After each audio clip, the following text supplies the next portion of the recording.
Hello dear students, welcome back my channel Physics SPC. A question: the force acting on a body moving along x-axis varies with position of the particle is shown in the figure. ये figure दे रखा है force का उसकी position के साथ. ठीक. The body is in stable equilibrium at, कौन से पॉइंट पर स्टेबल इक्विलिब्रियम में होगी बॉडी. तो देखें, सबसे पहले आपको इसका जो की पॉइंट है, आपको कुछ स्टेबल इक्विलिब्रियम, अनस्टेबल इक्विलिब्रियम और इक्विलिब्रियम में कब होता है. सबसे पहला पॉइंट इसमें आता है, पहले इक्विलिब्रियम होना चाहिए. तो इक्विलिब्रियम के लिए अगर कोई बॉडी इक्विलिब्रियम है तो बॉडी पर लगने वाला अगर फोर्स जो है वो नेट फोर्स जो है वो जीरो हो. नेट फोर्स अगर जीरो है तो बॉडी किस में होगी, तब बॉडी इक्विलिब्रियम में होगी. तो सबसे पहले तो बॉडी इक्विलिब्रियम में होनी चाहिए. सबसे पहले नेट फोर्स जीरो होना चाहिए, एक बात. दूसरी बात कि एफ जो होता है आपका माइनस का D U over D x, क्योंकि यहां पर ये केवल एक्स पोजीशन दे रखी है, इसमें वाई दे नहीं रखी, जेड दे नहीं रखी, केवल एक्स पोजीशन में चेंज आ रहा है इसमें फोर्स लगाने से, इसलिए मैं ये लिख सकता हूं. और अगर इक्विलिब्रियम में चाहते हैं तो ये नेट फोर्स एफ की वैल्यू जीरो होनी चाहिए. तो इक्विलिब्रियम के लिए एफ की वैल्यू अगर जीरो रखूं तो इफ अगर F zero then minus K D U over D x अगर जीरो, तो ये इस वाले केस में बॉडी जो होगी आपकी, दैट इज जो बॉडी होगी वो किस में आ जाएगी, इक्विलिब्रियम में. अच्छा, अब इसमें दूसरी कंडीशन आपको पता होनी चाहिए कि अगर स्टेबल इक्विलिब्रियम की बात करें हम, किसकी, स्टेबल इक्विलिब्रियम. अगर हम स्टेबल इक्विलिब्रियम की बात करें तो स्टेबल इक्विलिब्रियम में जैसे मैं यहां लिख रहा हूं F is equal to minus K D U over D X. इसको एक बार और डिफरेंशिएट कर दें विद रेस्पेक्ट टू एक्स, तो D F over D X is equal to minus का D square U over D X square.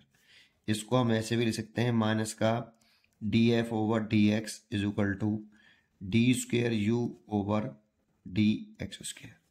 अब stable equilibrium में आपको ये पता होना चाहिए कि जब स्टेबल इक्विलिब्रियम में होता है, ये इसकी स्टेबल इक्विलिब्रियम की पोजीशन है, तो स्टेबल इक्विलिब्रियम में डी स्क्वेयर यू ओवर जो डी एक्स है, एक तो यू मिनिमम होना चाहिए, यू मिनिमम, और D U over D x minus की वैल्यू जीरो होनी चाहिए, एक, दो, और तीसरा D square U over D X square, इसकी जो वैल्यू है ये स्टेबल इक्विलिब्रियम में पॉजिटिव होनी चाहिए, ये पॉजिटिव होनी चाहिए. अब जब सोचो अगर ये पॉजिटिव है तो डी, ये वाली वैल्यू पॉजिटिव होगी तो D F by D x की वैल्यू कैसी आएगी, नेगेटिव. इसीलिए D F over D x जो आना चाहिए वो नेगेटिव होना चाहिए. और d F by D x जो है ये स्लोप होगा किसका, एफ एक्स कर्व का. अगर हमारे पास ये एक एफ एक्स कर्व है, ये एफ है, ये एक्स है और ये एफ है, और ये एक हमारे पास मान लो एक कर्व है, तो इस वाले पॉइंट पर अगर मैं स्लोप खींचूं तो टेंजेंट ड्रॉ करूं, इस वाले पॉइंट पे स्लोप निकालूं तो ये टेंजेंट. तो ये क्या चीज है, D F by D X. ये D F by D X slope है ऑफ फोर्स डिस्प्लेसमेंट ग्राफ आपका, और ये नेगेटिव है. तो ये स्टेबल इक्विलिब्रियम की कंडीशंस हैं. तो स्टेबल इक्विलिब्रियम की जो कंडीशंस हुई, तो कंडीशन ऑफ स्टेबल इक्विलिब्रियम अगर मैं डायरेक्ट पूरा लिख दूं ढंग से, कंडीशन ऑफ स्टेबल इक्विलिब्रियम, ये तो इसमें एक पॉइंट हो गया कि स्टेबल इक्विलिब्रियम, जैसे ये वाली पोजीशन स्टेबल इक्विलिब्रियम की है, तो इसमें एक पॉइंट है सबसे पहले कि भाई minus K D U over D x zero होना चाहिए. ये क्या चीज है, net force, D U over D x net force के बराबर है, तो ये जीरो होना चाहिए. दूसरी कंडीशन लिख दूं कि U मिनिमम होना चाहिए, पोटेंशियल एनर्जी मिनिमम होनी चाहिए। तीसरी कंडीशन लिख दूं d²u/dx² पॉजिटिव होना चाहिए। चौथी कंडीशन लिख दूं कि df/dx जो है वो नेगेटिव होना चाहिए। ये कंडीशन ऑफ स्टेबल इक्विलिब्रियम है। अभी उस क्वेश्चन को करेंगे, पहले कंडीशन समझिए, पहले आपको की पॉइंट्स पता होना चाहिए, ठीक। अच्छा, दूसरा पॉइंट आपको मैं बताऊं, इसमें बहुत डिटेल में बताऊंगा अभी, और दूसरी तरीके से भी बताऊंगा, पहले कंडीशन के बेसिस पे इसको समझा देता हूँ, ठीक। बस बने रहिए आप साथ में। दूसरा है condition of unstable equilibrium. Condition of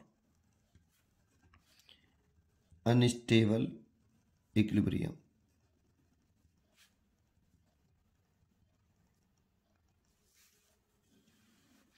condition of unstable equilibrium कहें तो इसमें ग्राफ इस तरह से बना लें यहाँ पर। तो पहली कंडीशन है कि इसमें सबसे पहले तो यही होना चाहिए du/dx, that means net force है ये 0 होना चाहिए भाई।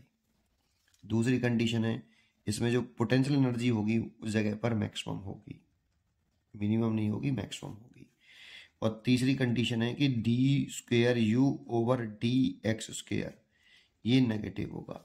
अब जरा सोचो, अभी हमने ये प्रूव किया यहाँ पर, ये अगर du²u/dx² अगर ये नेगेटिव होगा तो नेगेटिव से नेगेटिव करके df/dx कैसा आएगा, पॉजिटिव आएगा। तो फोर्थ पॉइंट है कि df/dx > 0, सॉरी यहाँ > 0 लिख सकते हो या पॉजिटिव लिख सकते हो, एक ही बात है, पॉजिटिव, या ये लिख सकते हो > 0, ठीक। तो ये होना चाहिए भाई, ये कंडीशन ऑफ अनस्टेबल इक्विलिब्रियम है ना। अच्छा, कंडीशन ऑफ, उसको भी बता देता हूँ लास्ट, उसे क्यों छोड़ रहे हैं। Condition of neutral equilibrium. Neutral equilibrium, इसमें ग्राफ ऐसे होता है सीधा सीधा। तो इसमें भी माइनस की पहली कंडीशन तो यही होनी चाहिए कि du/dx ये 0 होना चाहिए। दूसरी कंडीशन u कांस्टेंट होना चाहिए, u कांस्टेंट होना चाहिए। तीसरी कंडीशन d²u/dx² ये आपका 0 होना चाहिए, और df/dx भी 0 होना चाहिए, स्लोप भी 0 होना चाहिए, ठीक। ये आपकी इसकी कंडीशंस है। अब जरा समझो सॉल्यूशन, हम उस क्वेश्चन को करते हैं, पहले उस क्वेश्चन को पूरा कर लेते हैं। कि जैसे कि ये फिगर दे रखा है आपको यहाँ। अच्छा, एक छोटी सी बात और जान लेते हैं, अलग से बता देता हूँ मैं, कि जैसे अगर मेरे को ये एक्स और फोर्स, इसका ये ग्राफ दे रखा है जैसे ये, तो इस वाले पॉइंट पर अगर मैं एफ एक्स ग्राफ का स्लोप देखूं तो इस वाले पॉइंट पर टेंजेंट ड्रॉ करूं ऐसे, तो ये जो स्लोप है यहाँ पे स्लोप निकाल रहा हूं आपका, वो tan थीटा बराबर df/dx।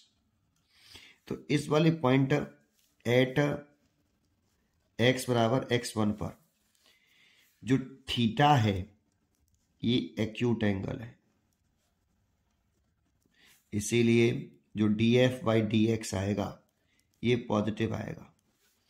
और df/dx अगर पॉजिटिव आ रहा है तो देखो df/dx पॉजिटिव किस में होता है, अनस्टेबल कंडीशन इक्विलिब्रियम में, इसीलिए x बराबर x1 पर, दैट इज x बराबर x1 पर कैसा इक्विलिब्रियम होगा, अनस्टेबल इक्विलिब्रियम होगा ये। और एट x बराबर x2 पे अगर देखें तो अगर एट x बराबर x2 पे देखें तो जो ग्राफ था हमारा वो इस तरह से था,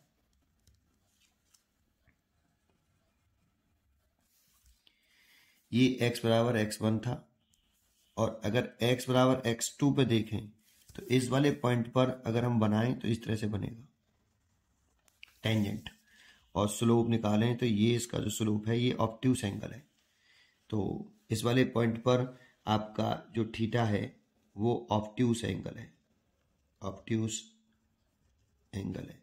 और स्लोप निकालते हैं टेन थीटा बराबर d F over D x. अब theta tan theta obtuse angle है, इसलिए d F by D x की जो वैल्यू आएगी वो नेगेटिव आएगी। और d F by D x अगर नेगेटिव आ रहा है तो D F by D x negative आता है स्टेबल इक्विलिब्रियम में। D F by D x negative आता है स्टेबल इक्विलिब्रियम में, और स्टेबल इक्विलिब्रियम में आता है तो इसीलिए दैट इज एक्स बराबर x2 पर ये स्टेबल इक्विलिब्रियम में होगा। स्टेबल इक्विलिब्रियम में ये फोर्स डिस्प्लेसमेंट ग्राफ है, ये ध्यान रखना। एक पोटेंशियल एनर्जी डिस्प्लेसमेंट ग्राफ होता है, उसमें नहीं करना है ये सब चीज, ठीक है। नहीं स्लोप करके नहीं, ऐसे D F by D x मत निकाल लेना वहां पे, ठीक। अगर स्लोप जीरो होता तो उस वाली कंडीशन में d F by D x वाली जीरो आती तो न्यूट्रल इक्विलिब्रियम होता, तो उसे न्यूट्रल इक्विलिब्रियम बोल देते। इसीलिए इसकी जो चॉइस होनी चाहिए, पहले इस क्वेश्चन में जो पूछा, the body is in stable equilibrium at, तो बॉडी स्टेबल इक्विलिब्रियम में कौन से पॉइंट पर होगी, बी। एक्स बराबर x2 पर ये स्टेबल इक्विलिब्रियम में है, देखो x बराबर x2 पर स्टेबल इक्विलिब्रियम में है और x बराबर x1 पर अनस्टेबल इक्विलिब्रियम में। एक तो आप इस तरह से समझ सकते हो। इसी क्वेश्चन को थोड़ा सा और अगर मैं लेंथी खींचूं तो जरा कॉन्सेंट्रेट करें अगले पॉइंट पर। पहले आप मेरे को एक चीज बताइए कि स्टेबल इक्विलिब्रियम के लिए सबसे पहले तो नेट फोर्स जीरो होना चाहिए। तो देखो ये जो दो पॉइंट दिख रहे हैं ना आपको, ये x है, ये f है, ये ग्राफ है हमारा। तो देखो यहाँ पे फोर्स जीरो है सबसे पहले तो, और इस जगह पे भी फोर्स जीरो है, तो ये दो पॉइंट हैं, इस जगह पे इक्विलिब्रियम में तो होगा ही होगा, है ना। अच्छा, अब मैं इसको ऐसे नहीं दूसरे तरीके से समझाऊं कि स्टेबल इक्विलिब्रियम का मतलब क्या है। तो देखो आपको डेफिनेशन याद हो कि स्टेबल इक्विलिब्रियम किसे कहते हैं। स्टेबल इक्विलिब्रियम, स्टेबल इक्विलिब्रियम में अगर हम किसी बॉडी को, जैसे ये कोई बॉडी है, अब मैं पहले इधर की तरफ इसको पॉजिटिव साइन मान रहा हूं और इधर की तरफ मैं नेगेटिव साइन ले रहा हूं। अब मान लो ये कोई बॉडी है हमारे पास, इस बॉडी को मैंने इधर की तरफ डिस्प्लेस किया, इधर डिस्प्लेस किया, डिस्प्लेस्ड, इस बॉडी को मैंने इधर की तरफ डिस्प्लेस किया। तो जानते हो स्टेबल इक्विलिब्रियम में अगर किसी बॉडी को हम उसकी पोजीशन से स्लाइटली डिस्प्लेस करके रिलीज कर दें तो बॉडी अपनी इनिशियल पोजीशन पर वापस आनी चाहिए। तो इसमें डिस्प्लेसमेंट x तो इधर की तरफ है, तो इस वाली केस में x तो कैसा हो गया, x तो नेगेटिव हो गया इस वाले केस में। लेकिन अगर बॉडी इनिशियल पोजीशन पर रिटर्न करे तो फोर्स जो लगना चाहिए वो इधर की तरफ लगना चाहिए, F, तभी तो बॉडी अपनी इनिशियल पोजीशन पर रिटर्न करेगी। अगर किसी बॉडी को उसकी इक्विलिब्रियम वाली पोजीशन से स्लाइटली डिस्प्लेस कर दें और वो बॉडी अपनी इनिशियल पोजीशन पर, इक्विलिब्रियम वाली पोजीशन पर वापस रिटर्न कर जाए, तभी तो उसे स्टेबल इक्विलिब्रियम कहा जाता है। तो इसको इधर डिस्प्लेस किया है तो जो फोर्स लगना चाहिए वो इधर लगना चाहिए, तो दैट इज फोर्स जो होगा वो इस वाले केस में देखो फोर्स की डायरेक्शन इधर है तो पॉजिटिव, और डिस्प्लेस किया इधर तो नेगेटिव, तो फोर्स पॉजिटिव। ये देखो ऐसे, अब एक नेगेटिव है और एक पॉजिटिव है तो that is D F by D x निकालू तो ये आपका नेगेटिव आएगा।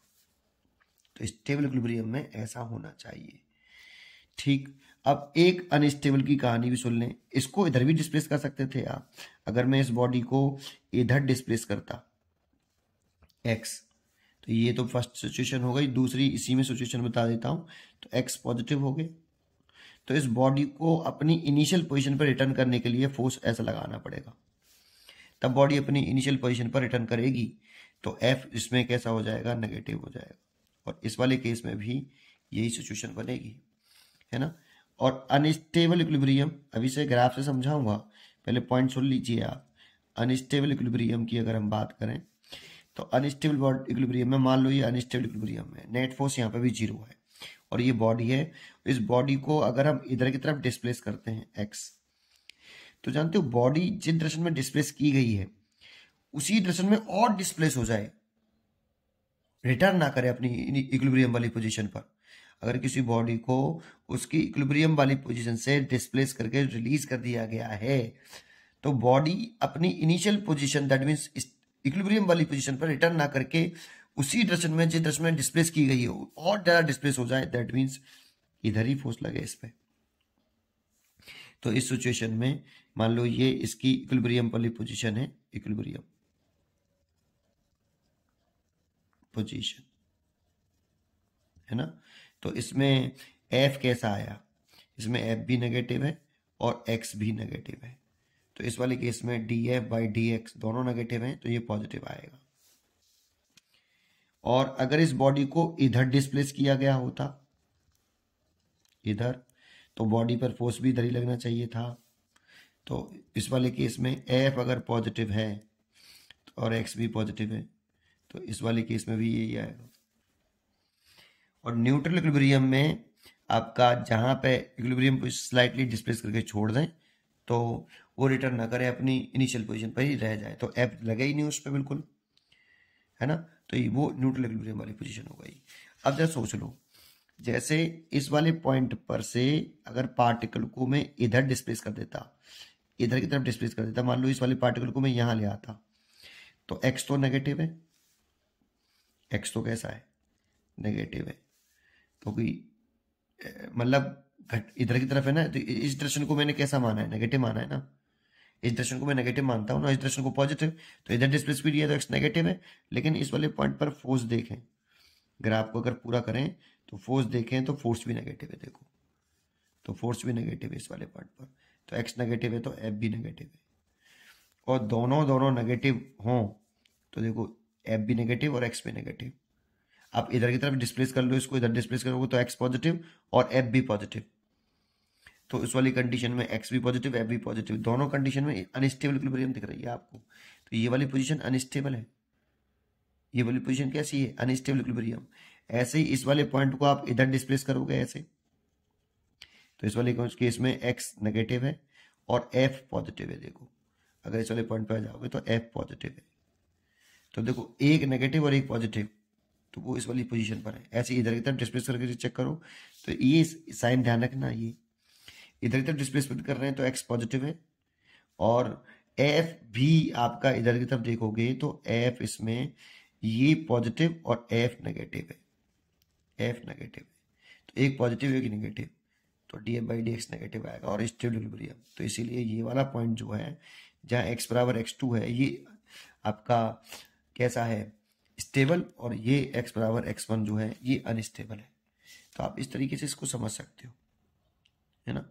इक्विलिब्रियम के बेसिस पर, एक डेफिनेशन के बेसिस पर आपको ये बताया, लेकिन ये ग्राफ फोर्स डिस्प्लेसमेंट ग्राफ होना चाहिए, फोर्स और पोजीशन ग्राफ होना चाहिए, तब आप ऐसे समझ सकते हो इसको। ठीक, आपको उम्मीद करता हूँ ये टॉपिक पूरा समझ में आया होगा।